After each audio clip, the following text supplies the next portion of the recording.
Hello friends, welcome to SK knowledge hub, जहां हम पढ़ते हैं जीएस के इंपॉर्टेंट सब्जेक्ट्स के बारे में। और हमारी जो पॉलिटी की सीरीज़ है उसकी शुरुआत हो चुकी है कल से ही। कल हमने देखा कि संविधान क्या है, संविधान कैसा है, लिखित, अलिखित या फिर लचीला या कठोर, उन सब चीज़ों के बारे में पढ़ा। उसके बाद हमने पढ़ा कि किस देश का संविधान सबसे बड़ा है, किस देश का संविधान सबसे छोटा है। इन सारी चीज़ों के बारे में हमने पढ़ा। तो एक तरह से पॉलिटी का बेसिक इंट्रोडक्शन लिया हमने। आज पॉलिटी की मेन क्लासेस शुरुआत होगी और हमारे जो क्लासेस हैं वो आपको रोज़ 8 बजे प्रोवाइड हो जाएंगी सुबह। तो आज हम देखेंगे चार्टर्ड एक्ट के बारे में। चार्टर्ड एक्ट एक तरह से भारत में जो संविधान बना, हमारा जो अपना संविधान बना, उसकी एक ऐतिहासिक पृष्ठभूमि के रूप में इसे देखा जा सकता है। यानी कि संविधान बनाने के पहले किन किन चीज़ों से होके गुजरना पड़ा। सबसे पहले हम जानते हैं जब ईस्ट इंडिया कंपनी यहाँ आई भारत में, तो वो क्या की, आने से पहले अगर हम किसी दूसरे देश में व्यापार करने के लिए जा रहे हैं तो हमें अपने देश के जो शासक हैं तो उनसे परमिशन लेना पड़ता है। तो ईस्ट इंडिया कंपनी क्या करती है, ब्रिटिश की महारानी एलिजाबेथ से चार्टर हासिल करती है। चार्टर एक लैटिन वर्ड है जिसका मतलब होता है चार्टा। चार्टा का मतलब होता है कागज़ पे लिखी गई कोई चीज़, यानी कि कागज़ पर लिखा गया कोई नियम, यानी कि एक तरह से ये एक पेपर वर्क है। तो जब ईस्ट इंडिया कंपनी ब्रिटिश से चार्टर लेके, परमिशन लेके व्यापार का एक पेपर वर्क के थ्रू आती है भारत में शासन करने, मतलब व्यापार करने, तो आती तो है व्यापार करने के पॉइंट ऑफ व्यू से, लेकिन जैसे ही यहाँ आती है तो धीरे धीरे व्यापार करते करते वहाँ के शासन में हस्तक्षेप करना शुरू कर देती है। और ये सारी चीज़ें जो हैं हम डिटेल में पढ़ेंगे हिस्ट्री में। अभी एक समरी हम जान लेते हैं। तो यहाँ के शासन में हस्तक्षेप करना शुरू कर देती है, फूट डालो शासन करो की व्यवस्था अपनाती है। उसके अलावा जो है अब धीरे धीरे वो क्या करती है कि युद्ध पद्धति भी अपनाती है, उन्हें वॉर भी करती है। तो जब बक्सर का युद्ध होता है 1764 में, उसके बाद इलाहाबाद की संधि होती है 1765 में। इलाहाबाद की संधि में क्या करते हैं अंग्रेज, बंगाल, उड़ीसा, बिहार, ये तीनों बहुत ही इम्पॉर्टेंट प्लेसेस थे और बहुत ही रिच प्लेसेस थे। तो इनकी जो दीवानी अपने हाथ में कर लेती थी, यानी कि पूरी तरह से इसकी दीवानी जो है ब्रिटिश ईस्ट इंडिया कंपनी के हाथों में आ जाता है। और उस दौरान गवर्नर बनाए जाते हैं रॉबर्ट क्लाइव। तो हम बोल सकते हैं बंगाल के पहले गवर्नर। हमने गवर्नर जनरल यूज़ नहीं किया वर्ड, ये चीज़ क्लियरिटी आ जाएगी। गवर्नर जनरल क्या होता है, वाइसराय क्या होता है, गवर्नर क्या होता है, इन सारी चीज़ों के बारे में पढ़ेंगे। तो बंगाल के पहले गवर्नर, अगर कभी भी आप क्वेश्चन पूछा जाए कि बंगाल का पहला गवर्नर कौन था, तो रॉबर्ट क्लाइव थे। तो रॉबर्ट क्लाइव जो है बंगाल के गवर्नर बन जाते हैं। अब आता है धीरे धीरे क्या होता है, वो अपने व्यापार में और सत्ता में अपना जो प्रभुत्व स्थापित करने लगती है। उसके अलावा कुछ नियम कानून बनाए जाते हैं। एक तरीके से ये जो है हिंदुओं को, हिंदुस्तानियों को, भारत के लोगों को संतुष्ट कराने के लिए कि नहीं, हम कुछ नियम कानून भी बना रहे हैं, हम ऐसे ही मतलब व्यापार नहीं कर रहे हैं, ये सब चीज़ें करने के लिए वो कुछ क्या करती है, नियम कानून भी बनाती है। तो कंपनी जब शासन करती है उस दौरान कुछ नियम बनाए जाते हैं। उसके अलावा फिर ब्रिटिश का ताज, जब 1857 की क्रांति होती है, तो 1857 की क्रांति ने अंग्रेज़ों के को हरा तो नहीं पाई, लेकिन पूरी हलचल मचा दी थी। यानी कि अंग्रेज समझ चुके थे कि अब धीरे धीरे जो है विवाद खड़ा होगा, भारतीय जो है हमारे अगेंस्ट जा रहे हैं। तो इस वजह से क्या होता है कि सीधा ब्रिटिश से क्या होता है, ब्रिटिश की रानी एलिजाबेथ क्या करती है, डायरेक्टली भारत में शासन करती है वहीं से। तो इस प्रकार एक कंपनी का शासन होता है और एक आपका होता है ताज का शासन, यानी कि ब्रिटिश ताज का शासन। तो दो भागों में भारत के चार्टर्ड एक्ट को बांटा गया।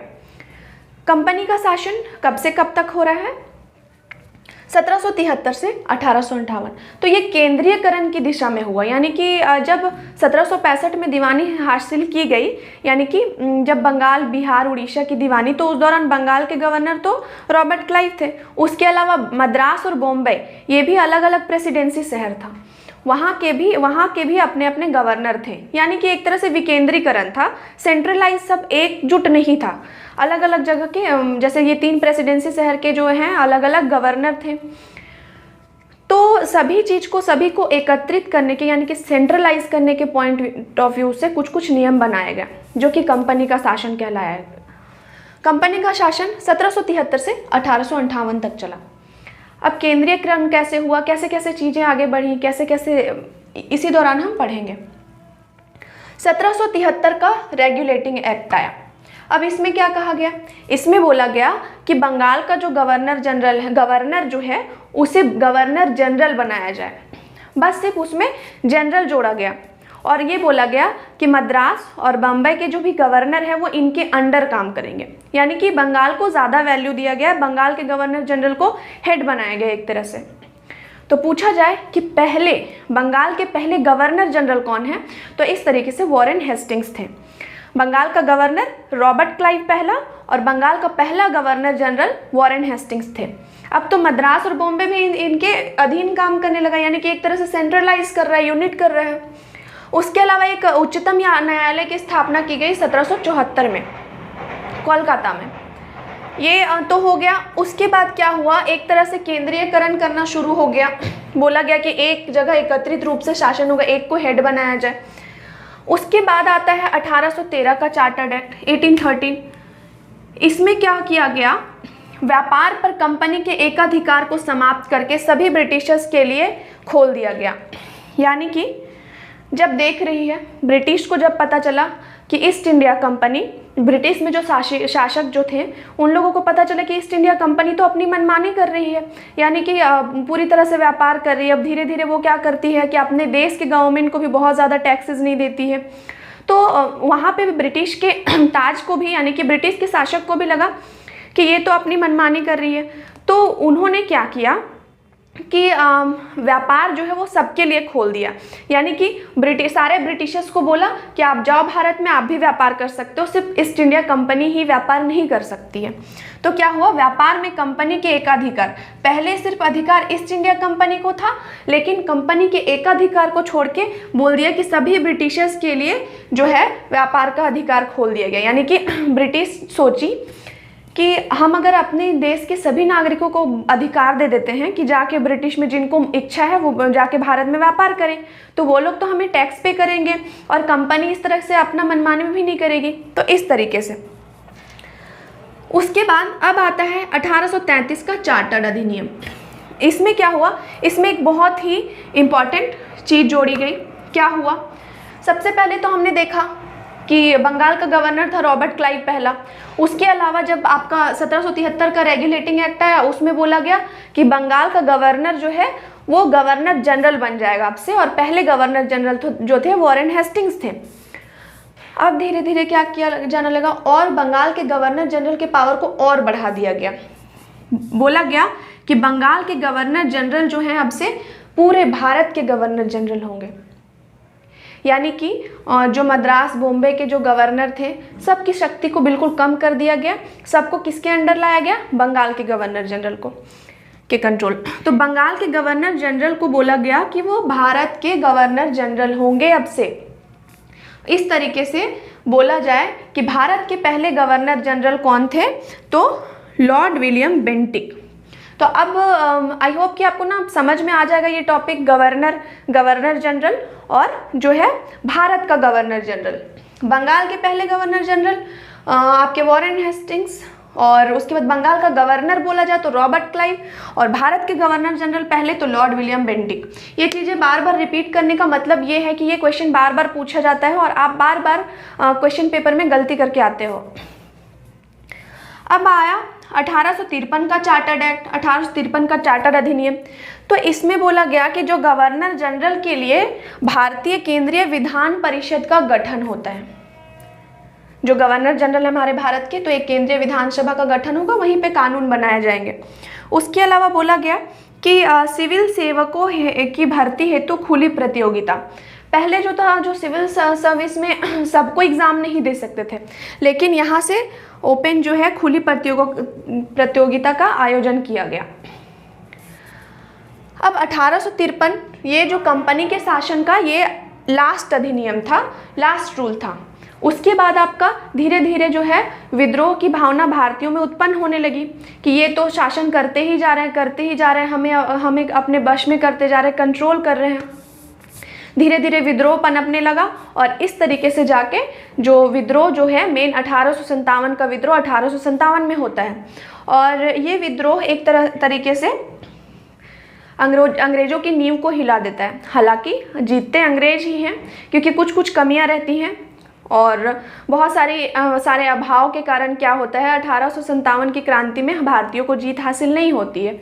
हालांकि अंग्रेज ही जीतते हैं, लेकिन अंग्रेज इस दौरान समझ जाते हैं कि जो इस दौरान अगर भारतीयों को सेटिस्फाइड नहीं किया जाए, कम से कम उन्हें ये दिलासा दी जाए कि हम उनके साथ भी हैं, हम उनका सपोर्ट करेंगे आगे से, तब जाके भारतीयों में जो है ये आगे से विद्रोह के जो बीज हैं नहीं पनपेंगे, यानी कि वो आगे विद्रोह नहीं करेंगे। तो इस पॉइंट ऑफ व्यू से क्या होता है कि जो कंपनी शासन कर रही थी, ईस्ट इंडिया कंपनी का प्रभुत्व था भारत में, तो अब धीरे धीरे ब्रिटिश समझ जाती है, वो कंपनी को बोलती है कि अब जो डायरेक्टली एक जो है आप इनडायरेक्ट वे में शासन करेंगे और मेन शासक कौन रहेंगे भारत के, वो हम रहेंगे, यानी कि भारत में मेरा प्रभुत्व होगा। तो 1858 से जो है जो विक्टोरिया हैं ब्रिटिश की, तो उनके हाथों में शासन आ जाता है। अब क्या क्या होता है, अब इस दौरान ये ताज का शासन कहलाता है। 1858 से जो आपका हमारा देश जब तक आज़ाद नहीं होता है तब तक ताज का शासन चलता है, यानी कि इनडायरेक्ट वे में शासन जो है ब्रिटिश से हो रहा है और सारी चीज़ें ब्रिटिश कंट्रोल कर रही है। सबसे पहले इस दौरान नियम क्या बनता है, 1858 का भारत सरकार अधिनियम। अब इसमें क्या क्या चीज़ें बदलती हैं, कौन कौन से नियम आते हैं, तो बोला गया कि भारत का शासन सीधा महारानी विक्टोरिया के हाथ चला गया। महारानी विक्टोरिया मतलब उनका आदेश आता है ब्रिटिश ताज का कि अब जो है शासन कंपनी नहीं हम करेंगे। दूसरी चीज, गवर्नर जनरल का नाम बदलकर वायसराय कर दिया गया। अब जो भारत के गवर्नर जनरल थे अब वो वायसराय कहलाएंगे। यहाँ भी एक पॉइंट आता है, भारत के पहले वायसराय फिर कौन थे, लॉर्ड कैनिंग। इस तरीके से चारों चीज़ें आपको क्लियर हो गई। हर पॉइंट में हम वो चीज़ बता रहे हैं, उस चीज़ को हम रिपीट कर रहे हैं ताकि आपको अच्छे से समझ में आए। बंगाल का पहला गवर्नर रॉबर्ट क्लाइव, बंगाल का पहला governor general Warren Hastings, Bharat का पहला governor general Lord William Bentinck. और वहीं अब गवर्नर जनरल को किस एक्ट के तहत वायसराय कर दिया गया, तो 1858 का भारत सरकार अधिनियम के तहत क्या किया गया कि भारत के गवर्नर जनरल का पद को हटा के वायसराय पद नाम दिया गया। और इस तरीके के पहले वायसराय भारत के कौन थे, लॉर्ड कैनिंग। उसके अलावा भारत के राज्य सचिव का गठन किया गया, एक नया पद जोड़ा गया, सचिव, राज्य सचिव। अब ये क्या है, राज्य सचिव जो होते थे वो ब्रिटिश में होते थे, यानी कि वो ब्रिटिश से भारत के शासन को कंट्रोल करेंगे, भारत में जो नियम संचालित होती है उसको मेन तरीके से कंट्रोल करेंगे। और यहाँ पे बिठाया जाता था वायसराय को। तो ये कहाँ रहेंगे, ये ब्रिटेन में रहेंगे। और उसके अलावा जो है यहाँ पे कौन रहेगा, वायसराय रहेगा। और ये वहीं से अपने देश से ही भारत की सत्ता को, शासन को कंट्रोल करेंगे। अब आता है भारत 1861 का भारत परिषद अधिनियम। यहाँ से विकेंद्रीकरण की शुरुआत हुई, यानी कि जो सेंट्रलाइजेशन यहाँ शुरू हुआ तो यहाँ विकेंद्रीकरण कैसे, तो क्या हुआ था, हमने देखा था कि जो पावर है एक के हाथ में आ गया था, भारत के गवर्नर जनरल के हाथ में। बाकी बॉम्बे के जो गवर्नर थे, मद्रास के गवर्नर थे, वो भारत के गवर्नर जनरल के अंडर काम करेंगे। लेकिन अब धीरे धीरे पावर दिया जाने लगा, बोला गया मद्रास के गवर्नर को आपका पावर दिया जाता है। धीरे धीरे जो जहाँ के मेन हेड जो थे प्रेसिडेंसी एरिया, वहाँ के जो हेड थे उनको उनका पावर देना शुरू कर दिया गया। उसके बाद कानून बनाने की प्रक्रिया में भारतीयों को शामिल किया गया, क्योंकि 1857 के विद्रोह से पहले ही ब्रिटिशर्स डरी हुई थी कि कहीं फिर से वापस से अगर विद्रोह की भावना उपजेगी तो हो सकता है, पिछले बार तो हम जीत गए और लेकिन हो सकता है इस बार हम हार जाएं। तो इस डर से भारतीयों को संतुष्ट करने के लिए बोल दी कि जो मतलब हमारे जो कानून बनाने की प्रक्रिया होगी विधायिका में, हम भारतीयों को भी शामिल करेंगे। और भारतीयों को शामिल करेंगे क्योंकि भारतीय तो चाहेंगे ही ना कि जो हमारे शासन है, जो शासक कर रहे हैं हम पे, तो उनमें हम भी शामिल हो, तभी तो हम नियम बना पाएंगे। उसके बाद आता है 1909 का मार्ले मिंटो अधिनियम। इसमें अब मेन सांप्रदायिकता का बीज बोया गया। सांप्रदायिकता मतलब फूट डालो शासन करो तो कर ही रहते, मेन शुरुआत यहीं से होती है। क्या होता है कि जो पहले यूनिटी में विद्रोह कर रहे थे, हिंदू मुस्लिम सिख ईसाई सब एक साथ मिलके, इसके पहले कोई अपना धर्म नहीं करता था, या फिर कभी भी कोई ये नहीं बोलता था कि नहीं हम मुस्लिम हैं तो मुस्लिमों के सपोर्ट में काम कर रहे हैं, हम हिंदू तो हिंदुओं के सपोर्ट में काम कर रहे हैं। कोई भी इसमें धर्म के लिए कोई भी विरोध की भावना एक दूसरे में नहीं थी, सब आपसी भाईचारे से रहते थे। मगर इन्होंने धीरे धीरे करके फूट डालना शुरू किया। इन्होंने बोलना शुरू किया कि भारतीय जो हैं वो अपने हित को देख रहे हैं, मुस्लिमों को सीट नहीं दे रहे हैं। जो मुस्लिम है यानी कि कांग्रेस के खिलाफ भड़काना शुरू हो गया।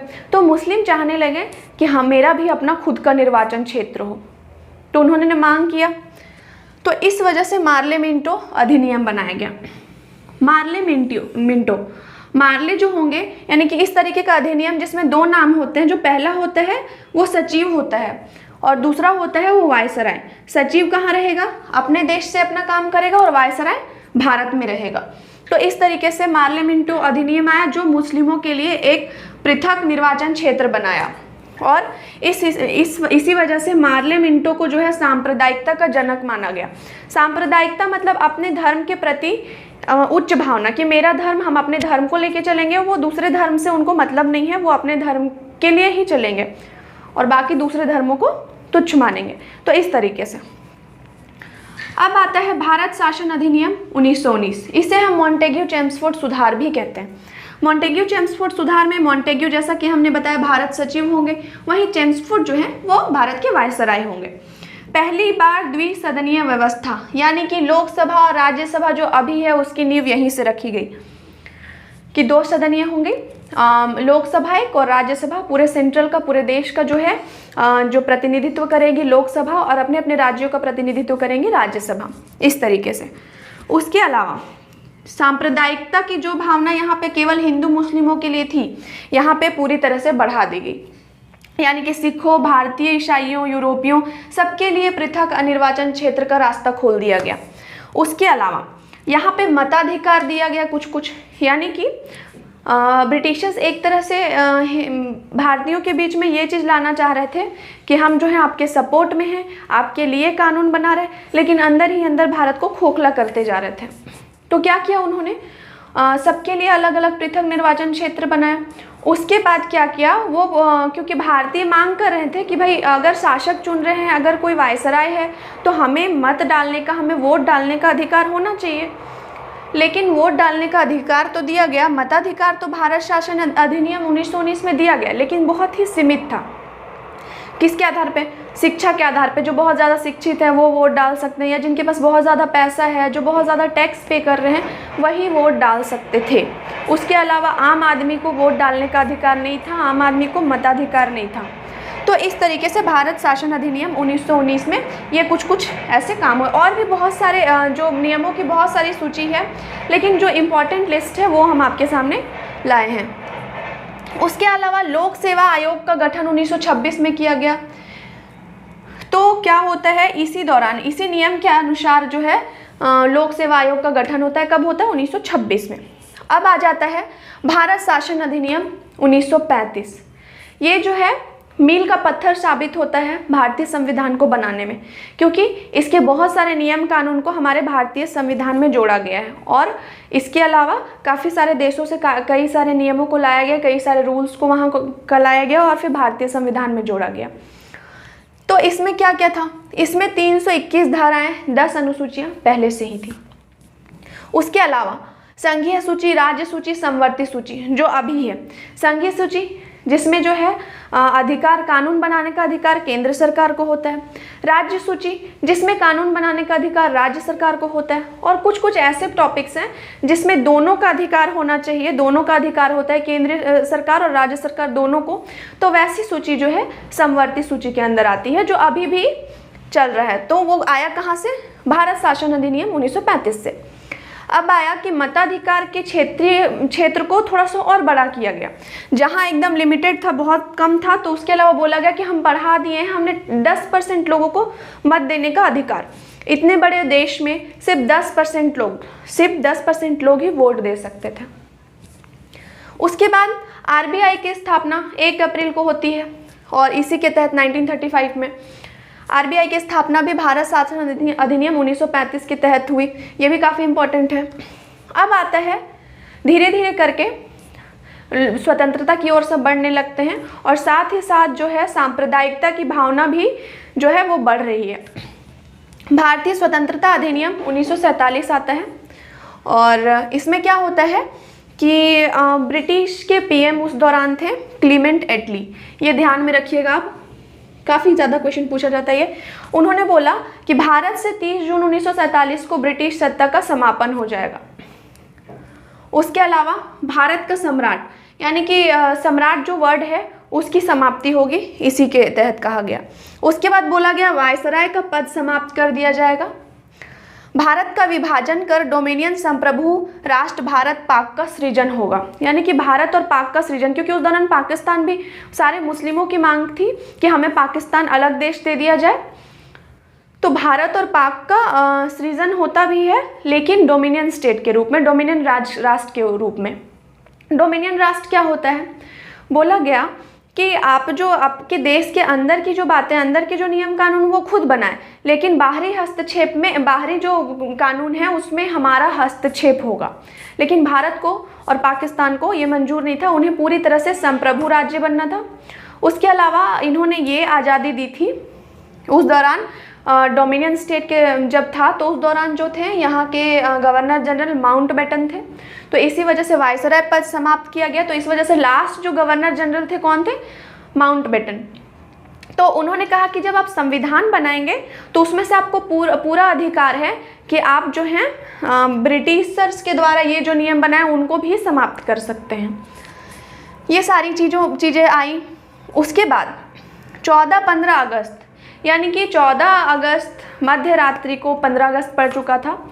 इस दौरान क्या होता है कि हमारा देश आज़ाद होता है और इस प्रकार से लॉर्ड माउंटबेटन जो हैं जवाहरलाल नेहरू को भारत के पहले प्रधानमंत्री के रूप में शपथ दिलाते हैं।